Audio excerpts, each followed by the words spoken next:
မင်္ဂလာပါရှင်ကုထတုတ်မှာမြတ်စွာဘုရားကယဟန်အပေါင်းအားဤသို့ဟောတော်မူခဲ့ပါတယ်ရှင်ဒီတုတ်တန်ဟာမိမိရဲ့စိတ်ကိုပြန်၍သိစေပါတယ်ရှင်ချစ်သားတို့လူတို့သည်မကောင်းမှုများကိုပြုလုပ်မိရင်စည်ရဲမြည်မှန်းမသိ၍လုံနေကြခြင်းဖြစ်တယ်ပညာရှိသူသည်မကောင်းမှုများကိုစည်ရဲမြည်မှန်းသိသောကြောင့်မလုပ်ကြခြင်းဖြစ်သည်ထို့ကြောင့်ပညာရှိအောင်မမေ့မလျော့ကြိုးစားရမည်ဟုမိန့်တော်မူခဲ့ပါသည်မင်္ဂလာပါရှင်အန္တတုတ်ကိုပူဇော်ပါမယ်ရှင်နှစ်ဖက်အမြင်ရှိသောသူဖြစ်ရမည်တရားတော်မြတ်စွာဘုရားသည်ယဟန်များအားဤတရားကိုဟောကြားတော်မူသည်ချစ်သားတို့ဤလောက၌ကမ်းနေသောသူတစ်ဖက်အမြင်ရှိသောသူနှစ်ဖက်အမြင်ရှိသောသူဟူ၍လူသုံးမျိုးရှိကြသည်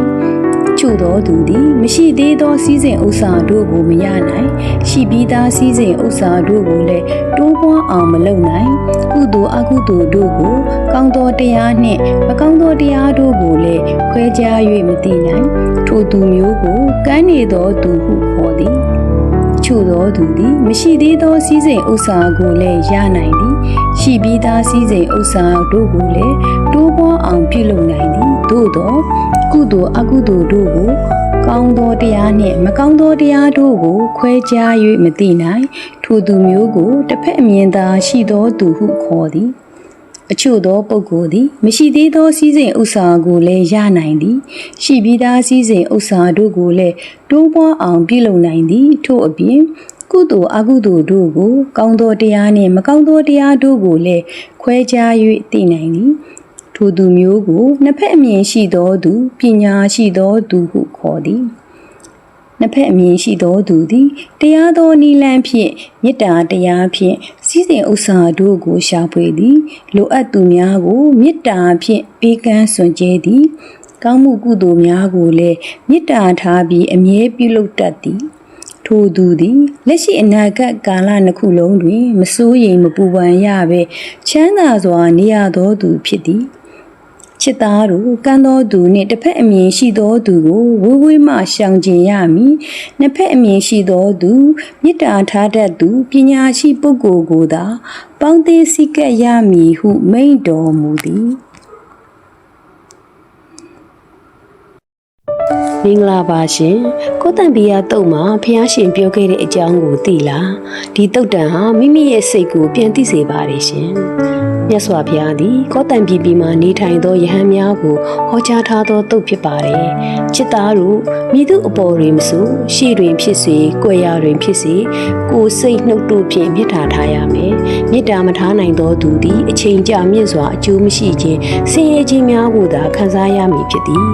မိသူအပေါ်တွင်ဖြစ်စေတိကာယကံကိုယ်ဖြစ်မေတ္တာထားခြင်းနှင့်ဝစီကံနှုတ်ဖြစ်မေတ္တာထားခြင်းသုံးမနောကံစိတ်ဖြစ်မေတ္တာထားခြင်းလေးရရှိလာသောအလူကံပစ္စည်းတို့ကိုအညီအမျှခွဲခြားခြင်းငါတိလလုံအောင်စောင့်ထိန်ခြင်း6နိဗ္ဗာန်ရောက်စေနိုင်သောအယူအနတ္တအယူကိုရှိခြင်းစသောအချင်းချင်းညီညွတ်စေသောတရား6မျိုးနဲ့ပြည့်စုံရမည်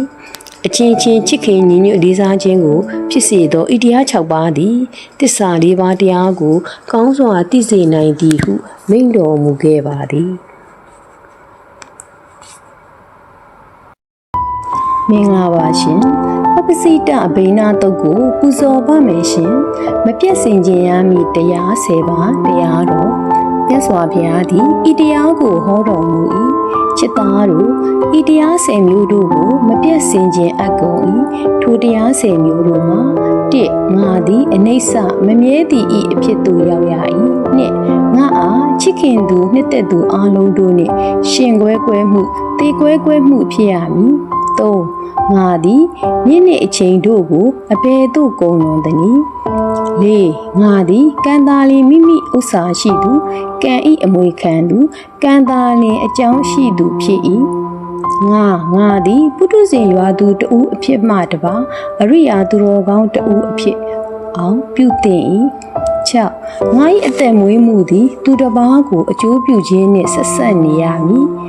9ငါ၏စိတ်သည်သီလဖြင့်ပြည့်စုံစွာရှိ၏လောရှစ်ငါကိုတည်နာလေသောသတင်းသုံးဖော်တို့အခ ဉာဏ်ဖြင့်သက်ဝင်၍ငါကိုတီလာအားဖြင့်မဆွဆွဲပဲရှိကြ၏လောကိုငါသည်စိတ်ဉာဏ်အကြောင်း၌မွေ့လျော်၏လော10ငါသည်လူတို့၏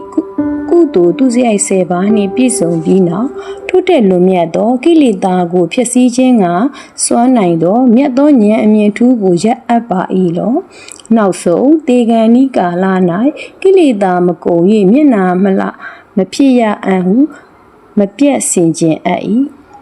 ချစ်သားတို့ဤဆိုခဲ့ပြီးသောတရားစေမျိုးတို့ကိုမပြတ်စင်ခြင်းအကုန်၏ဟုမိန့်တော်မူ၏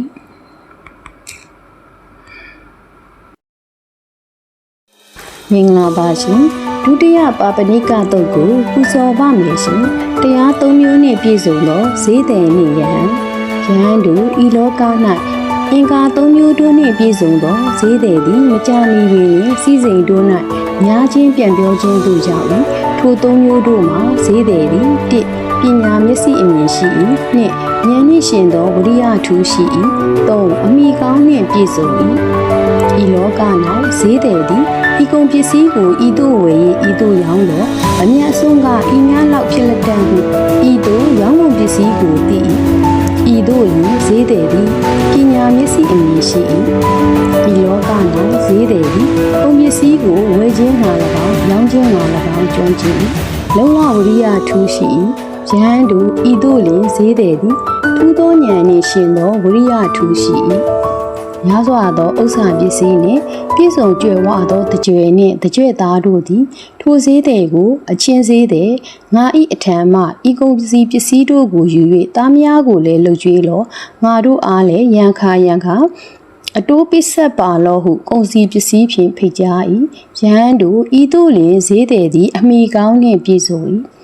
ယဟန်တို့ဤအင်္ဂါ၃မျိုးတို့နှင့်ပြည့်စုံသောဈေးတယ်သည်မကြာမီပင်နှင့်စီးစိမ်တို့၏များခြင်းပြန်ပြောခြင်းသို့ရောက်၏ဤတသနာတော်၌ယဟန်သည်ဤကားဆင်းရဲသည်ဟုဟုတ်မှန်သောအတိုင်းသိ၏ဤကားဆင်းရဲဖြစ်ကြောင်းသည်ဟုဟုတ်မှန်သောအတိုင်းသိ၏ဤကားဆင်းရဲချုပ်ရာနိဗ္ဗာန်သည်ဟုဟုတ်မှန်သောအတိုင်းသိ၏ဤကားဆင်းရဲချုပ်ရာနိဗ္ဗာန်သို့ရောက်ကြောင်းအကျင့်သည်ဟု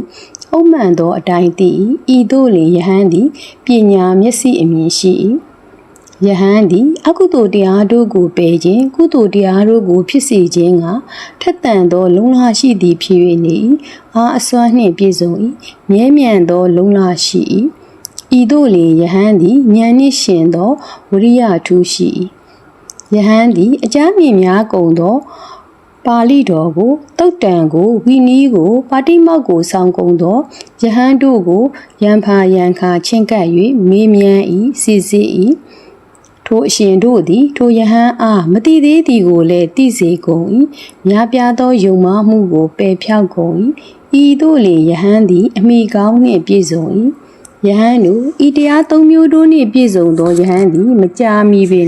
ကုသိုလ်တရားတို့၌များမြတ်ခြင်းပြန်ပြောခြင်းသို့ရောက်၏ဟုမိန့်တော်မူ၏မင်္ဂလာပါရှင်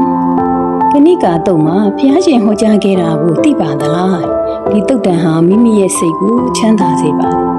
မြတ်စွာဘုရားသည်ယဟန်အပေါင်းအားဤတရားကိုဟောခဲ့ပါသည်အချို့သောသူတို့သည်ကာမဂုဏ်အာယုန်တို့ကိုမရထိုင်မခံစားတတ်အပြစ်ရှိသည်ဟုယူဆကြသည်ဆင်းရဲစွာစောင့်တည်ရသောသီလကိုသာစောင့်တည်သင့်သည်မိထုံရှောင်ခြင်း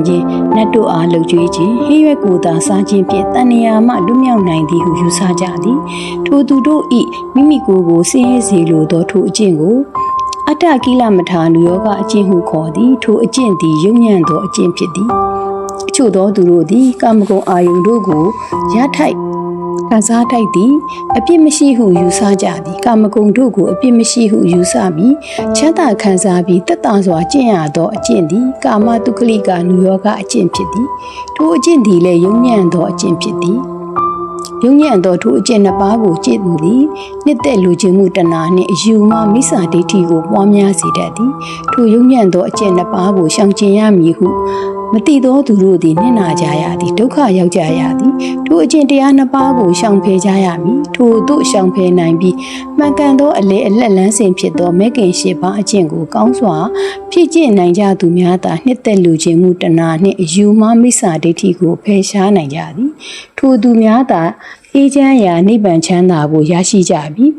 လူနတ်ငရဲတရိษံပိတ္တာဟုသော32ပုံမှလွတ်မြောက်ကချမ်းသာစွာနေကြရသူများဖြစ်ကြရသည်ဟုမိန့်တော်မူ၏မင်္ဂလာပါရှင်ယထပါဠတုံမှာအရှင်ယထပါဠမထေရကောရပြမင်းကြီးအားဟောကြားထားသောတုတ်ဖြစ်ပါတယ်ရှင်အရှင်ယထပါဠမူကယခုအခါငယ်ရွယ်ဤပြူမြင့်ဤသူငယ်သားဖြစ်ဤမင်းနဲ့တော်စပင်ရှိဤပထမအရွယ်အားဖြင့်ကောင်းမြတ်သောအရွယ်နှင့်ပြည့်စုံဤအရှင်ယထပါဠအားအိုမှုဟုသောပစ္စည်းချင်းသည်မရှိအရှင်ယထပါဠအားနာမှုဟုသောပစ္စည်းချင်းသည်မရှိအရှင်ယထပါဠအားစီးစိမ်ပစ္စည်းမှုမရှိချေအရှင်ယထပါဠအားဆွေမျိုးတို့၏ပစ္စည်းချင်းသည်မရှိပါအရှင်ယထပါဠသည်အဘယ်အကျိုးထူးကိုသိ၍မြင်၍ကြား၍လူပေါင်းမှယဟန်ပေါင်းတို့ဝင်ရောက်ပါသည်အရှင်ယထပါဠဤသည်တို့ကပစ္စည်းချင်း၄ပါးတို့ပါသည်ယင်းပစ္စည်းချင်းတို့နှင့်ပြည့်စုံသူအချို့တို့သည်သာဆံမုတ်စိတ်ကိုရိပ်ပယ်၍ဖန်ရည်ဆိုးသောအဝိတ္တုကိုဝိယုံပြီးလျှင်လူပေါင်းမှယဟန်ပေါင်းတို့ဝင်ရောက်ကြကုန်၏ထို၄ပါးသောပစ္စည်းချင်းတို့သည်အရှင်ယထပါဠအားမရှိကုန်အရှင်ယထပါဠသည်အဘယ်အကျိုးထူးကိုသိ၍မြင်၍ကြား၍လူပေါင်းမှယဟန်ပေါင်းတို့ဝင်ရောက်ပါသည်ဟုလျှောက်၏မင်းကြီးအလုံးစုံသောတရားတို့ကိုကိုယ်တိုင်မှန်စွာသိတော်မူသောထိုမြတ်စွာဘုရားသည်၄ပါးသောတရားအကျဉ်းတို့ကိုညွှန်ပြတော်မူ၏ငါသည်ယင်းတရားကိုသိ၍မြင်၍ကြား၍လူပေါင်းမှယဟန်ပေါင်းတို့ဝင်ရောက်ခဲ့၏အဘယ်၄ပါးတို့နည်းဟုထိုမြတ်စွာဘုရားသည်လူအပေါင်းသည်အိုခြင်းတေခြင်းသို့ရောက်ရ၏အမြဲမတည်ဟု၍ဟောထားသောဤစကားသည်အလွန်မှန်လာပြီထိုမြတ်စွာဘုရားသည်လူအပေါင်းသည်ခိုကိုးရာမရှိအားထားရာမရှိဟု၍ဟောထားသောဤစကားသည်အလွန်မှန်ပေ၏ထိုမြတ်စွာဘုရားသည်လူအပေါင်းသည်ကိုယ်ပိုင်ဥစ္စာဟု၍မရှိအလုံးစုံသောဥစ္စာကိုစွန့်ပစ်ခဲ့၍တမလွန်လောကသို့သွားရ၏ဟုဟောထားသောဤစကားသည်အလွန်မှန်လာ၏ထိုမြတ်စွာဘုရားသည်လူအပေါင်းသည်အလိုမပြည့်ရုပ်လျက်သာရှိမယောင်ရဲနိုင်တဏှာဤကျွန်းဒီဟုဟောထားသောဤစကားသည်အလွန်ပင်မှန်လာပေ၏မင်းကြီးငယ်ငယ်ကြီးကြီးတတိတို့သည်ကြွေကြကုန်တကဲ့သို့လူလင်ပြိုတို့သည်၎င်းငယ်ရွယ်သူတို့သည်၎င်းကြီးသူတို့သည်၎င်းတေကြကုန်၏ထိုအကြောင်းကိုလည်းမြင်၍မချွတ်မယွင်းဆင်းရဲတွင်မှထွတ်မြောက်ကြောင်းဖြစ်သောယဟန်အဖြစ်သည်သာမျက်လှပေ၏ဟုနှလုံးသွင်းလျက်ငါသည်ယဟန်ပြုခဲ့ပေသည်ဟုမိန့်တော်မူ၏